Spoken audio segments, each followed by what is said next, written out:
Buckingham Palace says that King Charles has started the process to strip Prince Andrew of his title. Andrew Windsor is spending his last weeks at Royal Lodge ranting to himself. King Charles is battling with Prince Andrew and Sarah Ferguson to convince the Yorks to move out of the Royal Lodge. What's happened with Andrew losing his title and now her losing Duchess of York, it just proves that the York brand is totally toxic. He says accusations about him have become a distraction from the royal family. The walls of Royal Lodge are closing in, and behind them lies a secret so explosive that two people have spent decades protecting it. What started as a fairy tale romance has become a prison of silence. And now, as the monarchy forces them from their home, the truth threatens to spill out. Andrew Mountbatten Windsor and Sarah Ferguson have lived together for over 20 years after their divorce, an arrangement that baffled the public and frustrated the royal family. But recent revelations paint a darker picture. The same residence that sheltered their unconventional relationship also welcomed Jeffrey Epstein, Ghislaine Maxwell, and Harvey Weinstein as guests. This publicly owned property, renovated at Andrew's expense, has become ground zero for a crisis that goes far beyond losing a home. Inside Royal Lodge today, the atmosphere has turned toxic. Staff members report that Andrew has issued shocking new instructions. Sarah Ferguson is to be kept away from him. After decades of closeness, this sudden rejection has left Sarah devastated. Sources describe her as angry, humiliated, and increasingly isolated, while Andrew retreats into a dark silence following the loss of his princely title. The timing couldn't be worse. King Charles has ordered them to vacate Royal Lodge by the new year, forcing them to confront a reality they've avoided for decades. Andrew faces what insiders call internal exile, a move to a smaller property on the Sandringham estate where he'll live in quiet isolation, far from Windsor and any public royal engagement. But this story runs deeper than a household falling apart. For the first time, palace insiders are revealing the truth about why these two remained bound together for so long. And the answer isn't what anyone expected. The current situation inside Royal Lodge paints a picture of two people unraveling. Staff describe Andrew pacing the halls, talking to himself, his moods shifting hourly between rage and despair. He's reportedly spending his final days at the residence in a state of near constant agitation, ranting about his circumstances and the injustices he believes he suffered. Sarah's condition is equally troubling. She's retreated to her wing of the mansion, emerging only for occasional meals where conversations have become intense emotional battles filled with fear about their future. Staff members report she's taken to visiting the estate pub alone, sometimes begging employees to stay longer, just so she won't feel isolated. Is Fergie really finally clearing off? There is a no-holds-barred, warts-and-all tell-all story waiting to be shared with the world. And there's the worry about security, that apparently she's very, very paranoid at the moment, and she thinks she'll be targeted, or maybe Andrew will be. King Charles is very keen to move Andrew and his ex-wife Fergie on. He doesn't want them to live there anymore. I've got to say the King and Queen may be in Rome, but they just can't escape the ongoing scandals surrounding Prince Andrew, can they? The woman who once commanded attention at every social gathering now wanders empty halls, panicking about where she'll go when the lodge is no longer her refuge. Their living arrangement has completely broken down. They occupy separate wings, crossing paths rarely, and when they do, witnesses describe exchanges that are cold, brief, and laden with unspoken accusations. The warmth that once characterized their odd partnership has frozen into something unrecognizable. Understanding why Sarah Ferguson remained by Andrew's side for over 2 decades requires looking beyond the surface of their relationship. Their divorce in 1996 should have been the end, but instead it marked the beginning of an arrangement that served both their interests in ways the public never fully grasped. For Sarah, Royal Lodge represented more than just a roof over her head. It was a fortress protecting her from the consequences of years of financial disasters and questionable decisions. Her debts had mounted into millions, her business ventures had failed spectacularly, and her reputation was in tatters.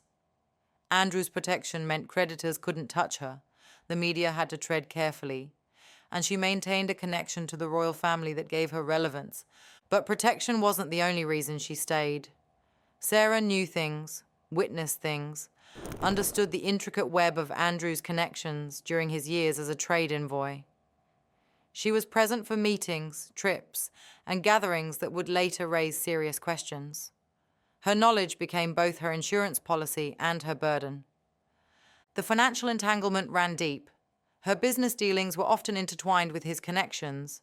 Her debts were sometimes mysteriously resolved, and her lifestyle was maintained through arrangements that required her continued presence and silence.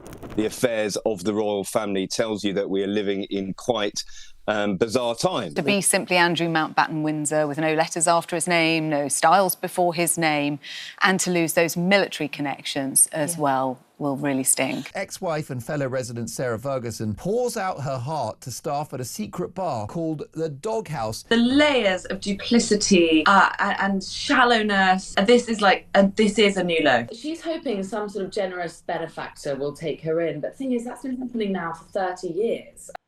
Leaving would mean not just losing a home, but potentially facing financial ruin and legal scrutiny. Most importantly, she stayed for her daughters. Beatrice and Eugenie's positions within the royal family depended partly on their parents maintaining some semblance of unity. Sarah understood that her proximity to Andrew protected their status, their marriages, and their futures within the institution. Andrew's reasons for keeping Sarah close were equally complex and perhaps even more troubling. While the public saw a man unable to let go of his ex-wife, insiders paint a picture of mutual dependence rooted in shared secrets and survival. Sarah's knowledge of his private life made her simultaneously valuable and dangerous. She had been present during the height of his international dealings, witnessed the people who moved through his orbit, and understood the favors exchanged and promises made. Keeping her inside Royal Lodge, dependent on his protection, ensured her continued silence. Their relationship had evolved into something resembling a mutual protection pact. Neither could expose the other without exposing themselves. The scandals that plagued them individually were nothing compared to what might emerge if either broke their silent agreement. Beyond the practical considerations, Sarah served a purpose in Andrew's daily life. She managed the household, provided emotional support when the world turned against him, and offered the unwavering loyalty he couldn't find elsewhere. In his increasing isolation, she was the one person who never abandoned him, even when it would have been easier to walk away. The arrangement also served his public image. Maintaining a cordial relationship with his ex-wife softened perceptions of him, suggesting a man capable of kindness and family values despite mounting allegations. It was a carefully constructed facade that served them both until recent events made it unsustainable. Ever-evolving soap opera, that is, of course, what's happening over at Royal Lodge. She must have run out of people. She did run out of people because that's why she was tapping up Epstein all the time. This is a prince who had, until all this stuff happened, he was decorated for his military career. He's living in disgrace. He was stripped of his royal duties, and part of that is he's not really being paid by the monarchy anymore because he doesn't complete any royal duty. This is the worst look Fergie has ever had. The revelation that both Andrew and Sarah are now exploring new romantic relationships has shocked those who believed their bond was unbreakable.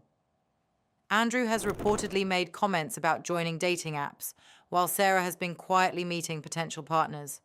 The timing is significant and revealing. This sudden interest in finding new love suggests their long-standing arrangement is finally dissolving. The protective bubble they created is bursting, and both are scrambling to establish new lives before the full weight of their shared past comes crashing down. Dating serves multiple purposes for both of them. It creates emotional distance at a crucial time, shifts public attention away from their current crisis, and perhaps most importantly, it establishes new alliances and support systems for the uncertain future ahead. Some observers believe it's a calculated move to ensure neither is left completely isolated when their forced separation becomes permanent. As the deadline for leaving Royal Lodge approaches, the atmosphere inside has become almost unbearable. Staff members describe a house divided, with Andrew and Sarah barely able to occupy the same space without tension erupting. Meals are silent affairs punctuated by whispered arguments about practical matters like where belongings will go and who will take what. The house itself seems to reflect their deteriorating relationship. Rooms once filled with laughter now echo with silence. The gardens where they once walked together are avoided. Even the dogs seem to sense the impending change, following their owners with unusual anxiety. Sarah's panic is palpable. She's been seen packing and unpacking belongings, unable to decide what to take or where she's going. Her fear isn't just about losing a home. It's about losing the protection and position she's maintained for decades. Without Royal Lodge, without Andrew's proximity, she becomes vulnerable in ways she hasn't been since their divorce. Andrew's response has been to withdraw further into himself. He spends hours alone in his study, emerging only when necessary. Staff report hearing him on phone calls that end in shouting, though they can't determine who he's speaking with or about what. His preparation for the move seems minimal, as if he's in denial about the reality of leaving. The forced exit from Royal Lodge represents more than just a change of address. It's the dismantling of a carefully constructed world that protected both of them from consequences they've spent decades avoiding. As that world crumbles, the secrets they've guarded so carefully threaten to emerge. What happens when two people who've protected each other's darkest secrets are forced apart? What emerges when the silent agreements that bound them no longer hold? The answers to these questions may soon become public as Andrew and Sarah face separate futures for the first time in over 20 years.